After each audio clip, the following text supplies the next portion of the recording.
Kali ini kita akan rangkum alur film India berbahasa Hindi dengan judul Gehrayan. Film yang dirilis tahun 2022 ini disutradarai oleh Shakun Batra dan dibintangi oleh Deepika Padukone, Siddhan Chaturvedi, dan Ananya Pandey.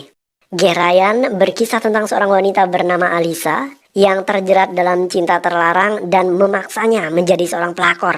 Seperti apakah keseruan dari cerita film yang satu ini? Penasaran? Makanya simak rangkuman alur film ini tanpa skip biar ketemu magisnya film ini. Oke, tanpa banyak basa-basi, kita langsung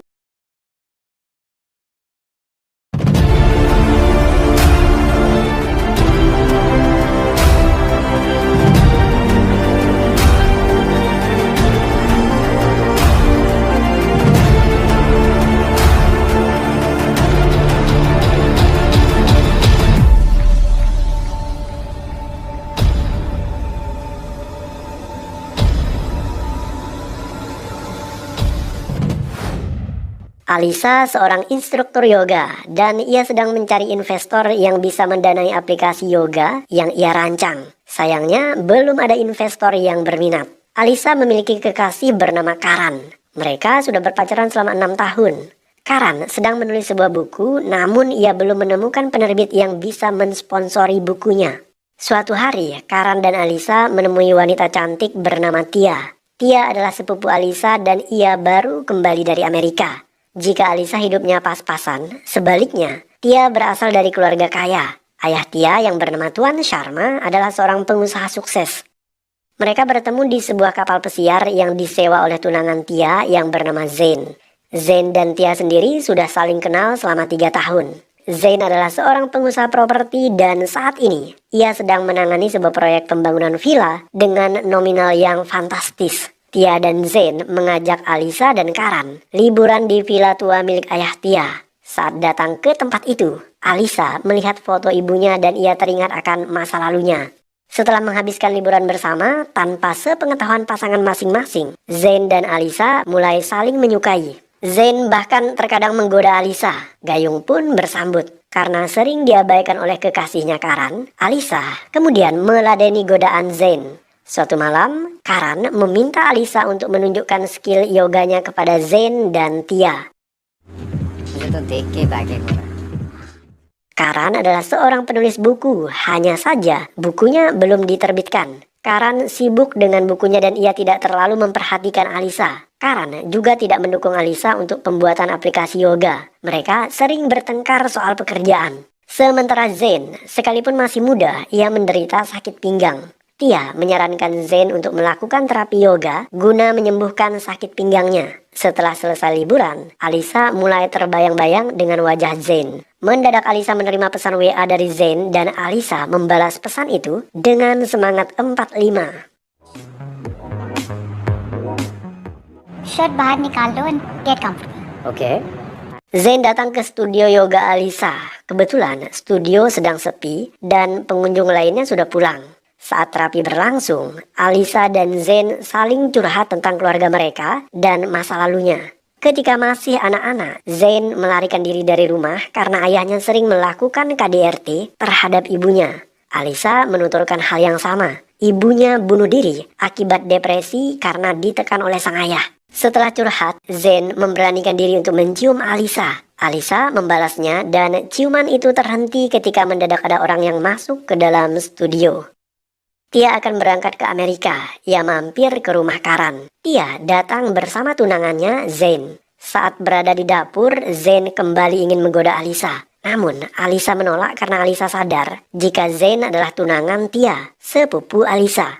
Zain terus mendesak yang membuat Alisa terpaksa masuk ke dalam toilet untuk mengunci diri. Zain berusaha membuka pintu toilet, namun tangannya tergencet pintu yang sudah ditutup Alisa. Alhasil, jari tangan Zain terluka dan ia tidak bisa mengemudi akibat luka itu. Tia terpaksa menyetir sendiri ke bandara. Di sisi lain, malam itu, Karan juga harus keluar kota karena ia punya temu janji dengan penerbit. Sebenarnya, Alisa melarang Karan untuk pergi karena sampai saat ini tidak ada penerbit yang benar-benar serius untuk mendanai buku Karan. Namun, larangan itu berakhir dengan pertengkaran. Karan tetap memutuskan untuk pergi. Setelah Karan pergi, Zain kembali mendatangi Alisa di rumahnya dan di sanalah asmara mereka mulai membara. Ketika Karan keluar kota dan Tia berada di Amerika, Zain dan Alisa dengan leluasa bersenggama. Mereka sangat sering melakukannya di rumah Alisa, di hotel, dan bahkan di kapal pesiar milik Zain.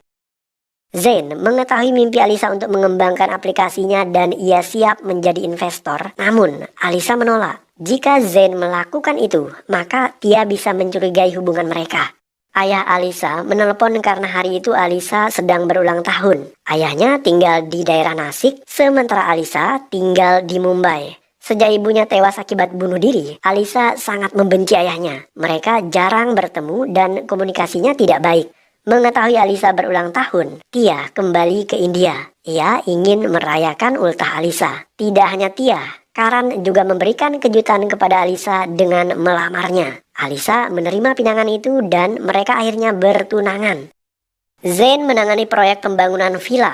Proyek itu didanai oleh beberapa investor dan perusahaan milik ayah Tia menanamkan saham yang paling banyak. Dengan kata lain, Tia adalah tunangan sekaligus mitra kerja Zain. Tia sebenarnya pernah mengajak Zain menikah, tetapi Zain menolak dengan alasan ia ingin fokus untuk menyelesaikan mega proyeknya terlebih dahulu.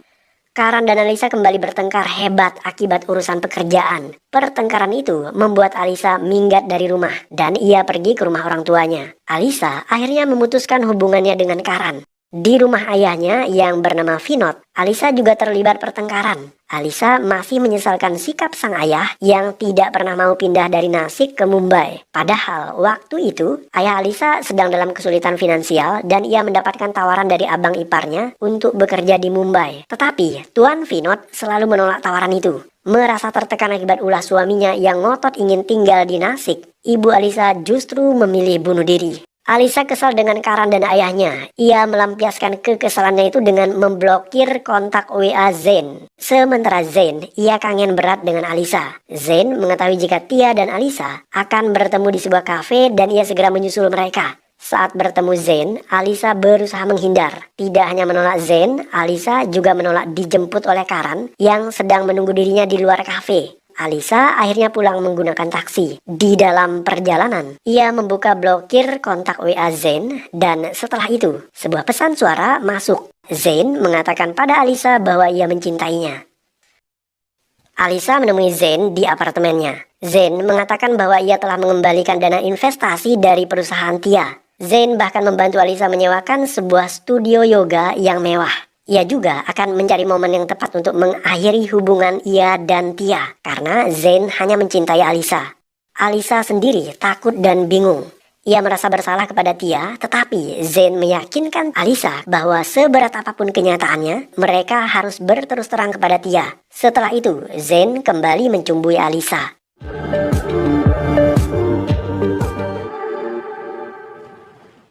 Tia menggelar pesta ulang tahun. Di sela-sela pesta, Alisa menyampaikan kabar bahwa ia hamil. Di saat bersamaan, Zain mendapatkan telepon bahwa investor yang akan mendanai proyek mereka tersandung kasus korupsi.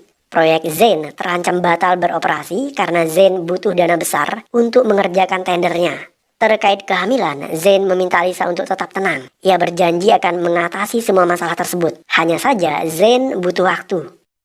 Permasalahan keuangan Zain diketahui oleh Tia.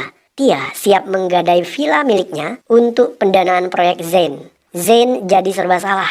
Di satu sisi, ia harus memilih Alisa yang sedang mengandung anaknya. Dan di sisi lain, ia tetap butuh Tia untuk proyeknya. Malam itu, Zain mencumbui Tia agar ia bisa menjaga asa untuk mendapatkan sumber dana dari Tia. Tia mulai curiga melihat perubahan sikap Zain. Zain gelisah dan sering menelpon seseorang secara sembunyi-sembunyi. Tia kemudian memeriksa isi ponsel Zain saat ia lengah. Dalam catatan panggilannya, Zain terlihat sering menghubungi nomor ponsel yang di-save atas nama kontraktor. Tentu saja nomor itu adalah nomor Alisa. Zain tidak mau ketahuan Tia, makanya nomor tersebut ia save atas nama orang lain. Tia tidak bisa mengecek lebih jauh siapa di balik nomor kontraktor itu karena Zain buru-buru masuk ke dalam mobil. Saat Tia meletakkan HP, Zen sadar jika Tia memeriksa isi ponselnya. Ia mengganti nomor Alisa yang semula di-save atas nama kontraktor, sekarang di-save atas nama Jites, rekan bisnis Zen. Alisa mengajak Zen ke dokter kandungan untuk memeriksa kehamilannya. Zen awalnya mengiyakan permintaan Alisa, tetapi setelahnya ia batal pergi karena Zen ada rapat penting. Hal itu membuat Alisa kecewa. Kekecewaan Alisa semakin menjadi-jadi ketika studio yoganya disegel. Ternyata studio yoga yang disewa oleh Zen untuk Alisa atas nama perusahaan yang tersandung kasus korupsi. Alisa segera menghubungi Zen, namun teleponnya tidak diangkat. Alisa akhirnya datang ke kantor di saat Zen sedang rapat. Zen dan Alisa terlibat cekcok mulut. Di saat itulah Jites melihat mereka, dan Jites akhirnya tahu jika Zen selingkuh dengan Alisa. Jites meminta Zen agar bekerja sama dengan Tia, karena hanya Tia yang bisa membantu pendanaan proyek mereka. Tetapi Zen dengan tegas menolak, karena ia akan memutuskan hubungannya dengan Tia dalam waktu dekat. Jites keberatan, namun ia tidak bisa berbuat banyak. Meskipun demikian, Zen sadar bahwa ia tetap butuh Tia untuk pendanaan proyeknya. Tia memberikan solusi terbaik, yaitu dengan menggadaikan villa miliknya untuk dijadikan modal pengerjaan proyek tersebut. Zen mulai memperbaiki hubungannya dengan Tia. Ia mengajak Tia liburan. Tia masih saja curiga jika Zen selingkuh, karena lagi-lagi Zen menelpon secara sembunyi-sembunyi. Ketika ditanya, Zen mengatakan bahwa yang menelpon adalah kontraktor terkait urusan bisnis. Tia tidak percaya. Tidak mungkin seorang kontraktor melakukan video call dengan Zen jam 2 dini hari. Tia kemudian meminta putus, namun Zen berusaha membujuknya. Karena Tia ngotot, Zen akhirnya mengizinkan Tia untuk memeriksa ponselnya. Tia menghubungi nomor kontak kontraktor, dan yang menjawab ternyata memang benar kontraktor. Karena Zen sudah mengganti nomor Alisa atas nama Jites. Pertengkaran itu akhirnya reda, dan kali ini Tia merasa bersalah karena sudah berprasangka buruk terhadap Zen. Sementara Alisa, ia bertemu dengan mantannya Karan. Tidak banyak obrolan yang terjadi, namun pertemuan itu membuat Alisa tahu jika Zen saat ini mengalami krisis finansial dan ia butuh Tia untuk menyelamatkan kondisinya. Alisa terbakar amarahnya. Ia merasa dirinya dibohongi oleh Zen. Zen pernah mengatakan bahwa ia tidak akan menerima bantuan dari Tia.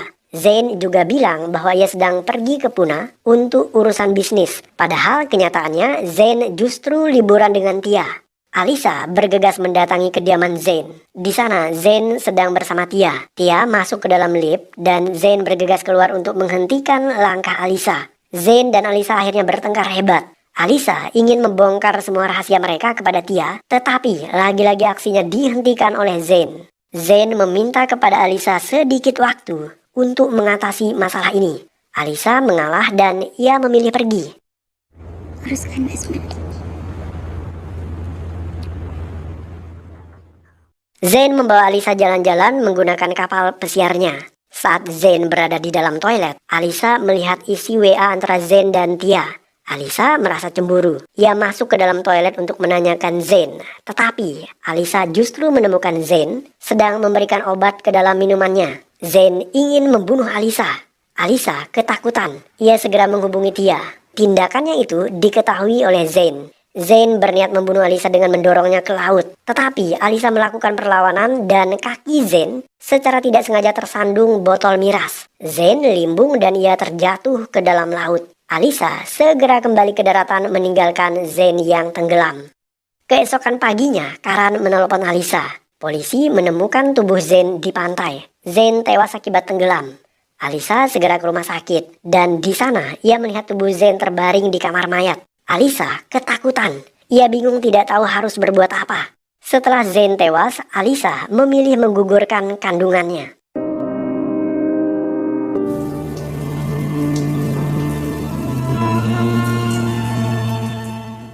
Jites curiga jika Zen kemungkinan tewas karena dibunuh oleh selingkuhannya Alisa.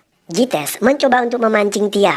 Ia menanyakan Tia apakah Zen punya wanita lain atau tidak. Tia marah kepada Jites. Tia membentak Jites dan mengusirnya keluar dari rumah itu. Tia yakin jika Zen tidak pernah selingkuh. Jites tidak berpuas hati. Ia menelpon Alisa dan memintanya untuk bertemu di parkiran. Jika tidak, maka Jites akan lapor polisi. Saat Alisa bertemu Jites, Alisa mengaku bahwa Zain tewas akibat kecelakaan. Zain mencoba membunuh Alisa, tetapi Alisa berusaha menyelamatkan diri yang membuat Zain pada akhirnya jatuh ke dalam laut. Setelah mendengarkan penjelasan Alisa, Jites tidak bisa berbuat banyak karena Zain tewas akibat kecelakaan. Suatu hari, Tia mengungkapkan hal yang mengejutkan. Almarhum ayah Tia memberikan surat wasiat yang isinya menyebutkan bahwa villa yang akan dijual oleh Tia adalah atas nama Alisa. Ayah Tia ternyata selingkuh dengan ibu Alisa. Karena itulah Alisa tetap diberikan warisan. Karena tidak ingin villa itu menjadi milik Alisa, Tia berniat menggadainya untuk dijadikan modal mendanai proyek Zain. Tia akhirnya menjelaskan semua itu kepada Alisa karena ia merasa bersalah kepada Alisa selama ini. Tia meminta maaf dan setelah itu hubungan keduanya tetap membaik. Alisa akhirnya tahu alasan kenapa ayahnya tidak pernah mau pindah dari Nasik ke Delhi dan bekerja kepada ayah Tia. Ayah Alisa tidak mau bekerja kepada ayah Tia di Delhi karena Tuan Vinod sadar jika istrinya selingkuh dengan Tuan Sharma, ayah Tia. Alisa adalah anak dari hasil perselingkuhan Tuan Sharma dengan ibu Alisa. Perselingkuhan itu membuat hubungan ayah dan ibu Alisa tidak rukun. Itu sebabnya mereka selalu bertengkar dan ibu Alisa merasa tertekan sehingga bunuh diri. Alisa tidak pernah tahu hal itu. Yang ia tahu, ayahnya jahat kepada ibunya. Setelah mengetahui duduk perkaranya, Alisa sadar akan kesalahan dirinya. Ia menyesal telah membenci ayahnya selama ini. Alisa menangis dan meminta maaf.